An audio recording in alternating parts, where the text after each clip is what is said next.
நான் 1 இயரா maths insurance வேலை பார்த்தேன் சென்னையில. இப்ப வந்து பிரசண்டா HDFC பேங்க்ல வந்து பேங்க் எம்ப்ளாயா வேலை பார்த்துட்டு இருக்கேன். சென்னையில ஹெட் ஆபீஸ்ல வந்து வேலை பார்த்துட்டு இருக்கேன். அதுதான் வந்து இங்க பாத்தீங்கன்னா எனக்கு ஃபுல்லா சப்போர்ட் ஃபுல்லா அந்த காலேஜ் தான்.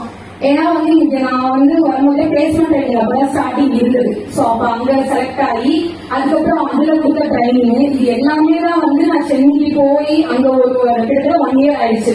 1 இயர் இருந்து ஒரு கார்பரேட் கம்பெனில இருந்து இன்னொன்னுல மாறி அது எல்லாமே பாத்தீங்கன்னா இங்க கொடுத்த ட்ரைனிங் தான். வேற எங்கேயுமே நான் வந்து ட்ரைனிங் நான் பண்ணல. ஏன்னா வந்து இதுக்காகவே 1 வீக் வந்து நான் ட்ரைனிங் அட்டென்ட் பண்ணுவேன்.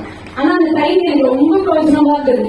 முதல்ல வெளில வாங்க ஊரை விட்டு ஃபர்ஸ்ட் நீங்க ஃபர்ஸ்ட் உங்க வீட்டுல ஃபர்ஸ்ட் உங்களுக்கு கன்வின்ஸ் பண்ணணும். ஏன்னா வந்து மேரேஜ் ஆயிடுச்சு இல்ல நான் இன்னும் படிக்கணும் அப்படிங்கறத விட அடுத்து என்ன மூவ் பண்ணலாம், படிச்சு முடிச்சிட்டீங்களா, நெக்ஸ்ட் ஒரு ஜாப் போகணும், என்ன மாதிரி ஜாப் போறோம், எதுக்கு போறோம்.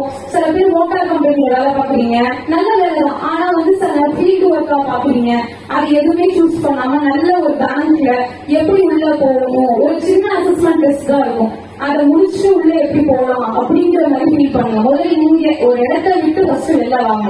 ஒரு டீச்சர் ஃபீல்ட்ல ஒரு ஃபீல்டுல இருங்க. எல்லாருமே டீச்சரா, ப்ரொஃபஸரா, ஒரு பேங்க் எம்ப்ளாயா, இல்ல ஒரு லாயரா, இந்த மாதிரி ஒரு ஃபீல்ட்ல இருந்தாதான் வந்து நமக்கு ஒரு இது இருக்கும். மேரேஜ் ஆயிடுச்சுன்னு ஒரு பேக்ராப்பா இல்லாம எல்லாரும் வந்து அது ஒரு ஸ்டேட்ல நமக்கு இன்னும் நம்ம சேஃபா இருக்கும் அப்படிங்கிற மாதிரி அடுத்த ஸ்டெப்புக்கு என்ன போகணும்.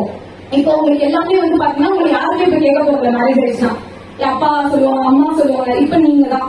அப்ப இன்னும் உங்களுக்கு வந்து என்னன்னா ஒரு பெனிஃபிட் தான். சரி ஓகே நம்ம அடுத்த ஸ்டெப் போலாம் சொல்லி. சோ இப்ப நீங்க எல்லாருமே என்ன பண்ணணும், மேரேஜ் ஆயிடுச்சுன்னா யோசிக்காம அடுத்து என்ன பண்ணலாம், நம்ம படிச்சதுக்கு நம்ம ஏதாவது ஒன்று செய்யணும்.